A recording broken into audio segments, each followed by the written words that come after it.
ఎడారిలో సెలయేర్లు డిసెంబర్ 15వ తేదీ. నీవు ఆయనను నమ్ముకొనుము. 37వ కీర్తన 5వ చరణం. నమ్మిక అనే మాట విశ్వాసానికి ఊపిరి లాంటిది. ఇది పాత నిబంధనలో కనిపించే మాట. విశ్వాసం బాల్యదశలో ఉన్నప్పుడు నమ్మిక అనే మాట వాడతారు. విశ్వాసం అనే మాట మనసుకి సంబంధించినదైతే నమ్మిక అనేది హృదయ భాష. విశ్వాసం అంటే ఒక విషయం గురించి నిర్ధారణ ఏర్పడి అది జరుగుతుందని భావించడం. నమ్మికలో ఇంతకంటే ఎక్కువ అర్థమే ఉంది. దానికి దృష్టి ఉంది, అనుభూతులు ఉన్నాయి.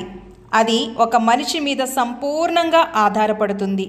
ఇది ఉత్తమమైన ప్రేమ నిండిన హృదయం ఉంటేనే సాధ్యం.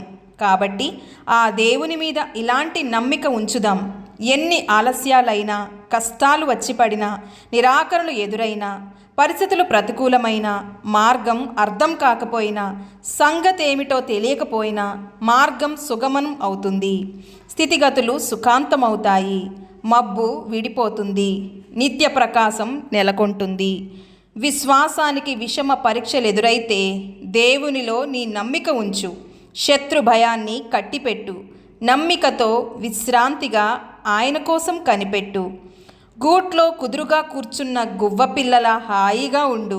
ఆయన రెక్కల క్రింద నీ రెక్కలు ముడిచి నమ్మకముంచి హాయిగా సేద తీర్చుకో. దేవుడి మాటలను దీవించునుగాక. ఆమెన్.